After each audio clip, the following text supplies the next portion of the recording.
Salibonani bantwana benkosi, liyabingelelwa ngelihle igama lomfeli wethu Jesu ozayo masinyane. Haleluya, siyabonga uThixo wamazulu osigcinileyo wasilondoloza ebudeni beviki kwaze kwafika sona lesi sikhathi singabaphilayo. Siyabonga sithi udumo lobukhosi lamandla kakube ngakuye ngoba kumfanele. Haleluya, uJesu yeza bathandekayo. uJesu yeza. Let us be encouraged by the thought that the Lord is soon to come. Blessed are those servants who, when their Lord comes, shall be found watching. Babusisiwe ke labo abazathi inkosi ifika ibathole belindile. Haleluya. Umlungele yini nxa uJesu esiza? Umlungele yini? Nxa singena enkonzweni yelizwi bathandekayo, kasibende lizwi lomthandazo. Babo ingcwele ukhona ngakha ezulwini. Siyabonga umusa lothando lwakho olumangalisayo okungasifanelanga. Siyizona inkosi othandekayo kodwa uyavuma siphile sinikeze amathuba ukuze sifinyelele kuphendukeni. Sazehlisa inkosi othandekayo esiphambanweni, sihlambulule konke okungalungi, sihlambulule ngelizwi lakho. Sizafunda elizwini lapho kwabhala khona umoya ongcwele, sitolikele imfihlakalo yelizwi lakho, sisindiseke umusa ungakavalwa, singakazunywa ikufa. NgoJesu siyakhuleka. Amen. Siyabonga bathandekayo, lizakhumbula ukubana singaphansi kwetheme ethi yona Christ our righteousness, uKristu ukulunga kwethu. Haleluya. Lokho esisebhukwini lika Romans chapter 4. Namhlanje siyayigqiba ngoba sizasuka uverse 13 siyefika kuverse 25.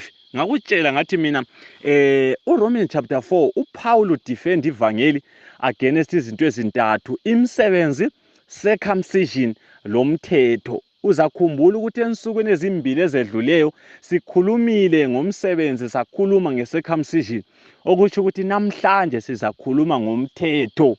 Uyabona, nxa kule doctrine, nxa kule topic ehluphayo emhlabeni, yindaba yomthetho. Uyabona abanye bathi bona we are no longer under the law but we are under grace, therefore umthetho kaNkulunkulu awusasebenzi.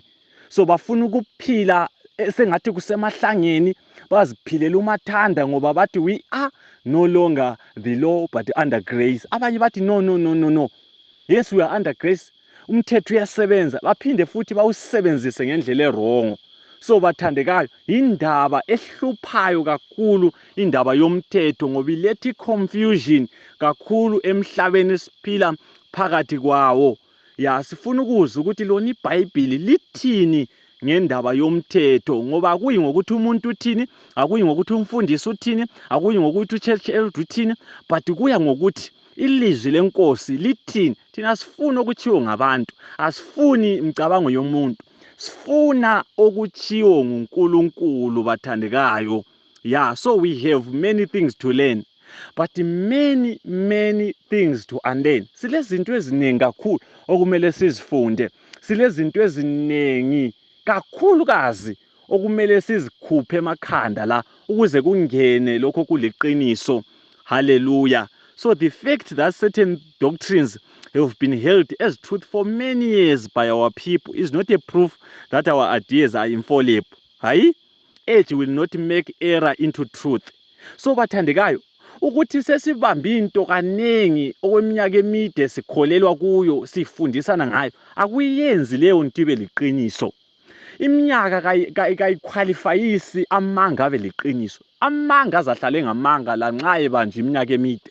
So sifuna ukuthi sike sihlolisise ukuthi khona lokho esikukholwayo kuliqiniso na. Ya. So iqiniso ngeke libe affected ngokuthi selihloliwe, lihlolelwe eduze. Hayi, kumele sike sihlolisise. Mfuna ukufunda omunye umuca la mayelana ngomthetho. So ma usize eBhayibhelini, you must be willing to put aside your preconceived ideas. Yeah, kumele ukuthi ube le open mind. Ufuna ukuthi ezinye izezinto owazikholwayo uzivumele zisuke nxa zingamanga zingasovangeli. Zwana ukuthi omunye ubhala uthini? Uthi legal religion will not answer for this age. We may perform all the outward acts of service and yet be as destitute of the quickening influence of the Holy Spirit as the hills of Gilboa were destitute of dew and rain. We all need spiritual moisture And we need also the bright beams of the sun of righteousness to soften and subdue our hearts. Hallelujah. Asike nisihambeni ke eBhayibhelini bathandekayo emavesini sike sibheke ukuthi namhlanje uthini uPaul ebhukwini lika Romans. Uthini uPaul ebhukwini lika Romans? Izolo sigcine sikhuluma ngokusoka. Ukuthi akudingeki ukuthi sisokwe ukuze sisindiswe njengalokho kwakufundiswa ngabaFarisi. Kodwa we are saved by faith alone. Sisindiswa ngokukholwa kuphela ngaphandle kwemisebenzi, ngaphandle kokusokwa. Manje umbuzo uthi what about the law? Umthetho ke wona ungena njani ekusindisweni kwethu? Bathandeka izolo ngikutshelile ukuthi uAbraham walungisiswa ngokukholwa engakasoki. Kubambe khona lokho. So ngokufananayo uAbraham walungisiswa ngokukholwa engakanikezwa umthetho. Ungafunda iBhayibheli yakho uzathola ukuthi umthetho wanikezwa ngemva kweminyaka engu400 uAbraham esindisiwe ngokukholwa. Right? Bamba khona lapho. uAbraham wanikeza umthetho ngemva kweminyaka engu400 uAbraham esesindisiwe ngani? Ngokukholwa. Umbuzo uthi manje umthetho wanikezelwa nxa uAbraham wayesesindisiwe ngokukholwa kuphela? Ngabuzi mina, sibuza iBhayibheli. Romans chapter 4 ivesi ngelika 13 lo 14 sayifunda ithi ngoba isithembiso sokuthi uza kudlilifa lomhlaba kasinikezwanga uAbraham lenzalo yakhe ngawo umlayo, kodwa sanikezwa ngokulunga okungokukholwa. Yamnandi ivesi madoda. Mana ngiphinde uvesi 13. Ithi yona ngoba isithembiso sokuthi uza kudlilifa lomhlaba kasinikwanga uAbraham lenzalo yakhe ngawo ini bathandekayo umlayo, kodwa sanikezwa ngokulunga okungokukholwa. Verse 14, ngoba uba izindlalifa ziyizo ngawo umlayo, ukukholwa kwenziwa ize, lesithembiso senziwa ize. Hallelujah. Akusimi bathandekayo liBhayibheli. Bathandekayo uPaul ithi ivangeli lokulunga ngokugcina umthetho, ilegalism, levangeli lokulunga ngokukholwa izinto ezimbili ezingahlanganiyo total, njalo ngeke zihlangane lanxa ufisa ngamanzi leoil, ngeke ukuhlanganisa. Kasisindiswa ngokukholwa lemisebenzi. Bamba khonapho. Kodwa sisindiswa ngokukholwa kuphela. Ana mphinde. Kasisindiswa ngokukholwa lemisebenzi. Kodwa sisindiswa ngokukholwa kuphela. Sisindiswa ngokukholwa okusebenza, faith that works. Lezi zinto azifani bathandeka. Imisebenzi yomthetho lemisebenzi yokukholwa kufani. Ngoba umthetho uthi wena yenza lokhu kumbe ungenzi lokhu uzaphila. Do this and don't do this nxa ufuna ukuphila. Ngumthetho lo. Kodwa ivangeli lomusa lithi wena lami sisindiswa ngomusa ngaphandle kwemisebenzi. Ngamanye amazwi siyasindiseka ngaphandle kwabo don't do this labo do this. So madoda, wena nxa ufundisa abantu ukuthi baqale bagcina umthetho ukuze basindiswe, bamba la. Yazi namhlanje ukuthi uhlanekela ivangeli leBhayibheli, ugonqomisa ivangeli, utshekisa ivangeli leBhayibheli. Omunye umhlabeleli uthi yena mayecula ngiyamthanda, uthi ngingavunywa ngubani na? Abesephendula yena ngokwakhe uthi nguJesu ngegazi lakhe. Ngingaphethe lutho na? Uthi yebo ngaligazi lakhe. So bathandekayo, esiphambanweni siza singaphathanga lutho, siza singela lutho, silengisa izandla. Akudingi ukuthi siphathe sigogodlela umthetho sisiye esiphambanweni ukuze samukeleke. uJesu usifuna singaphathanga lutho. Yikho umhlabeleli ethi ngingaphethe lutho na? Uthi yebo ngaligazi lakhe. Omunye uthi yena ngize esiphambanweni nginqunuma ngembeso, ngibheke kuphela umusa wakho, msindisi mangihlanzwe. So bathandekayo, isudu eyikulunga kukaJesu yiyo esiqualifyisa ukuya embusweni. Thina sihamba singagqokanga lutho, sihamba singaphathanga lutho, bese simbathiswa ukulunga kukaJesu. Asambe kuverse 15. ya uze uPaul uthini ngomthetho kuRomans chapter 4 ya uthi ngoba umthetho uletha ulaka bamba khona lapho njalo lapho okungela mthetho khona akukho ukona ngamanye amazwi ngesikhathi uzama ukusindiswa ngomthetho uba ngaphansi kolaka uyezwa yini ngoba umthetho ngakutshela ngathi ufuna ijustice uyakwazi ukuthi ijustice ithini ithi yona the soul that sinneth must surely die ngamanye amazwi wena lami njengoba siyizoni sifanele ukufa singaba ngabaphansi komthetho ngakutshela ngathi umthetho unikeza isono igunya lokubulala so kuyingozi ukuthi isoni sibe ngaphansi komthetho ngoba umthetho ufuna ijustice ijustice is the soul that sins must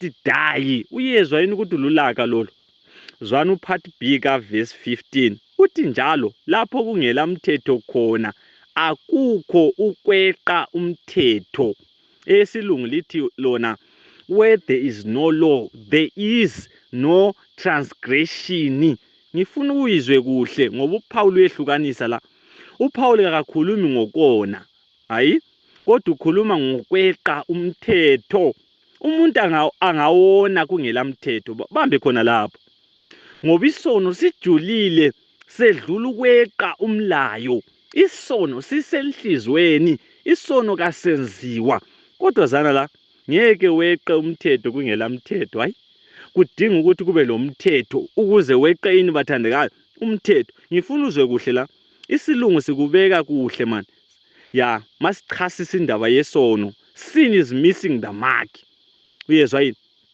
but transgression ukweqa yikukhetha ngokuthanda ukwephula umthetho ngamanye amazwi uPaul uthena uNkulunkulu enikeza umthetho isono sahle sabalelwa kanye lokwephula umthetho ya yikho ivesi liyani sithandayo ethi yona owenza isono weqa lomlayo isono siyikweqa umlayo ungafunda kahle iKing James yakutolika kahle labe ngihle ngatolika iKing James ithi yona whosoever transgresses loyo owenza isono whosoever committed sin transgresseth also the law okuthi ukuthi umthetho wenza isiphambeko sande zwana uGalatians chapter 3 verse ngelika 19 uthi yena pho yayiyini ke injongo yomthetho uyabuza uPaul uthi wengezelelwa ngenxa yeziphambeko kwaze kwafika inzalo yayichiwo isithembiso umthetho wenziwa wasebenza ngezingilosi lomeli ngamanye amazwi uNkulunkulu akasinikezelanga umthetho ukulungisa uhlupho lwesono manamphinde ukuze lani malegalist lizwe indaba yomthetho lifiva ngelegalism uyezwa yini ungazami ukulungisa uhlupho lwakho lwesono ngokugcina umthetho ya uNkulunkulu akasinikezanga umthetho ukulungisa uhlupho lwesono kodwa wasinikeza umthetho ukuba isiphambeko sande uyezwa yini ya ukuze usindiso lube yindingeko kithi ngoba ngaphandle kokuthi ubone ukuthi umubi ngeke wamukela usindiso uyezwa yini ungahamba uyefunda uRomans chapter 5 esizafika kuyo uverse 20 uthi yena the law came that sin may abound but where sin abounds grace abounds much more lapho kwanda khona isono umusa wanda kakhulu kahle so uPaul uthi yena umthetho waba khona ukuze isiphambeko sande ya so madoda umthetho kawusindisi umuntu hayi kodwa umthetho wenza izinto zibe worse uyezwa yini asambe kuverse 16 ya uthi ngakho isithembiso siza ngokukholwa ukuze sifike ngomusa njalo siqiniseke kuyo yonke inzalo kaAbraham hathi kulabo abangabomthetho kuphela kodwa njalo kulabo abangokholo lukaAbraham ungubaba wethu sonke njengoba kulotshiwe ukuthi sengikwenze waba nguyise wezizwe eziningi so ungubaba emehlweni kaNkulunkulu akholwa kuye yena onika abafileyo ukuphila njalo enze izinto ebezingekho zibe khona ngiyayithanda le bathandekayo. Usindiso lwethu luqinisekile ngokukholwa lanxa silamaphutha sisehluleka lanxa siyizoni. Our salvation is guaranteed. Ngoba akusikho ngemisebenzi. Hayi, ukusindiseka kwethu akukho ngemisebenzi, kodwa kungokukholwa kuKristu Jesu. Abraham ngubaba wabo bonke abakholwayo. Omunye angabuza ukuthi kambe ukukholwa kusebenza kanjani na? Asambe kuverse 18 siqede. uPaul uyachasisa ukuthi ukukholwa kusebenza kanjani. Kungekho ithemba uAbraham ngethemba wakholwa waba nguyise wezizwe eziningi, njengoba kwakuthiwo kuye ukuthi izakuba njalo inzalo yakho. Engekethisanga ekukholweni kwakhe, wamelana lobuqotho bokuthi umzimba wakhe wawusufana lofileyo, njengoba wayeseleminyaka ephose belikhulu ubudala, kanye lokuthi isibeletho sikaSara laso sasesifile. Waqiniswa ekukholweni kwakhe, wapha udumo uNkulunkulu. Haleluya. Verse 21, ekholwe ngokupheleleyo ukuthi uNkulunkulu wayelamandla okwenza lokho akuthembisileyo. Haleluya. Yikho nje kwabalelwa kuye njengokulunga. Amazwi athi kwabalelwa kuye kalotshelwanga yena yedwa. Haleluya. Kodwa lathi futhi uNkulunkulu azabalela ukulunga kwethu thina esikholwa kuye, yena owavusa uJesu inkosi yethu kwabafileyo. Wanikelwa ekufeni ngenxa yezono zethu, njalo wavuselwa ekuphileni ukuze silungisiswe. Haleluya. Haleluya. Bathandekayo, ukukholwa ikuthatha uNkulunkulu elizwini lakhe. uNkulunkulu angakutshela ukuthi wadala umhlaba ngensuku eziyisithupha, wena ungatsho ukuthi uNkulunkulu ngiphi ubufakazi balokho. Hayi, wena kukholwe khona lokho. Don't say prove it God. Ukukholwa ikuthatha uNkulunkulu elizwini lakhe. Ukukholwa kuka-Abraham kwakungeyamanga kuma-human reasoning, lama-common sense, lama-logic. Hayi bathandekayo, ngiza kutshela, u-Abraham etshelwa ngokuthi uSara uzazala umntwana esemdala, kazange athi uNkulunkulu ngibonise umuntu oyedwa embalini yomhlaba owake wazala esedlulelwe isikhathi. Ngamanye amazwi engasangeni lasesikhathini. Hayi, iBhayibheli lithi kungasela themba u-Abraham wakholwa. Haleluya. Kazange athandabuze, kodwa wakholwa ukuthi uNkulunkulu akukho kungenzekiyo. Bathandekayo, we are serving a God who specializes on impossibilities. uNkulunkulu ongalawulwa imithetho yemvelo, kodwa nguye olawula imithetho yemvelo. Kulabanye abantu abangakholwayo ukuthi abafile bazavuka, bathi kunini bafa. Hayi akwenzakali. Abanye bathi amathuna akusela lutho. Zwana ngikutshele wena ongakholwayo, God specializes on impossibilities. Lokho kungenzekiyo emuntwini konke kuyenzeka kuNkulunkulu. Abafileyo befela kuKristu Jesu bazovuka. Kukholwe khona lokho. Kukholwe khona lokho, ngoba itsho njalo ini bathandekayo, inkosi. Zwana nxa sengivala, uNkulunkulu uqobo lwakhe uthi ngemisebenzi yomlayo kekho ozalungisiswa. Yilivangeli leBhayibheli lona lelo. Ngemisebenzi yomlayo, ngamanye amazwi ngokugcina umthetho, kekho ozalungisiswa. Hayi, uNkulunkulu uthi siyizoni, kodwa nxa sikuJesu usibheka sengathi asikaze sona.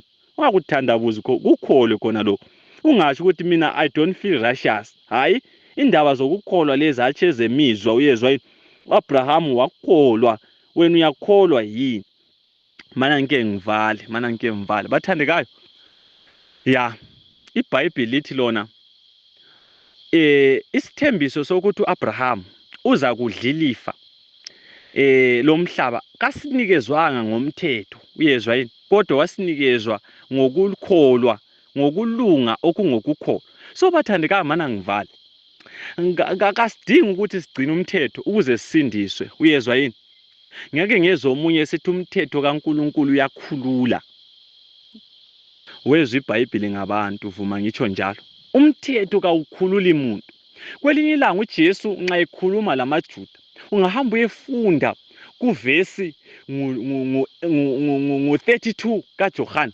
AmaJuda babetshela uJesu ukuthi akabakaze baba izigqila zomuntu. AmaJuda babeloluhlu lwabantu okuthiwa ngabaFarisi, ababethemba umthetho kakhulu, begogodlela umthetho, bethemba ukuthi ngemisebenzi yomthetho bazasindiseka.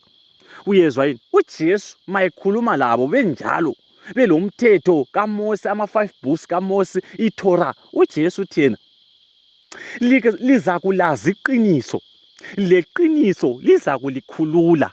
Liyezwa yini? So bathandekayo, ngifuna ukukutshela namhlanje, umthetho kaNkulunkulu asoqiniso. Iqiniso nguJesu, umnikazi womthetho. Uyezwa yini? Wena ungahlanekela ivangeli ucabanga ukuthi umthetho yiwosindisayo. Umthetho kawusindisi umuntu, umthetho kawukhululi umuntu. Umthetho uyabulala, ngoba umthetho kaNkulunkulu ijustice. Ufuna ukulunga, ufuna ukulungiswa, ubulungiswa. Uyezwa yini? Umthetho kawuguquki. Uyezwa? Kodwa ufuna ubulungiswa. Wena lami ngeke sisindise ngaphansi komthetho.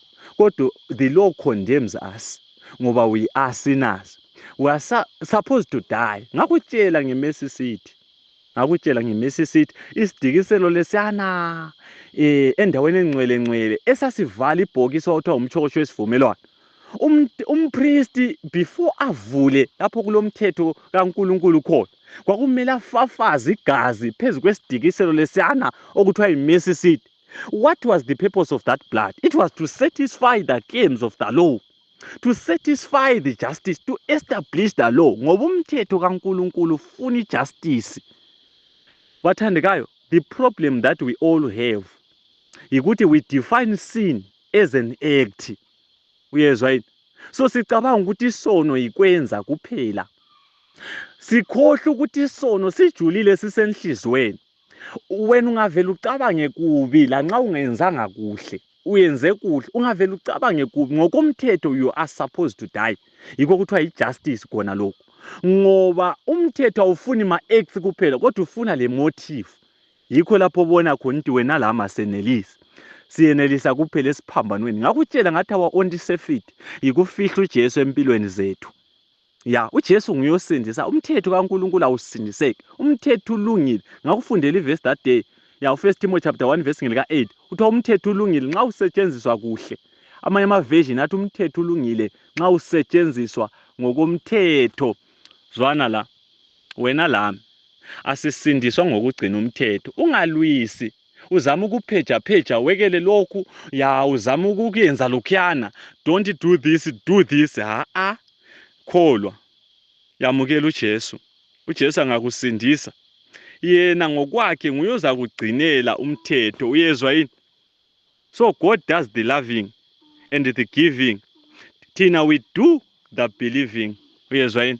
So ngikubizela kuJesu nxa mvala. Angubizele emthethweni, ngubizela kuJesu, umnikazi womthetho. Nguye okwazi ukusindisa isoni, angasindisa isoni. Nguye okwazi ukusembathisa ukulunga kwakhe, asimbathise ubungcwele bakhe. Nguye okwazi ukugcinela isoni umthetho. Uyezwa yini? uPaul uzathi yena kuGalatians chapter 2 iverse ngelika 21 uthi kangiuchayiza umthetho kaNkulunkulu ngoba uba ukulunga kungomthetho uKristu wafelize. Zwanini la, wena nxa uzama ukusindiseka ngokugcila umthetho uyinhlamba, uthi wena Jesu wafelize, wena mina ngangakwanisa ukuwenza ngiyami imisebenzi ngisindiseke. Mhlamba, iminikelo kaCain ayisindisi. Ngubizela kuJesu umhlobo wami othandekayo. Nxa sengivala, nikeza uJesu impilo yakho. Nikeza uJesu impilo yakho. Kholwa kuJesu. Abraham wakholwa. Wena uyakholwa yini? Nxa ukholwa asikhuleke. Babo engcwele, babo thandekayo, siyabonga. Musa lothando lwakho lumangalisayo.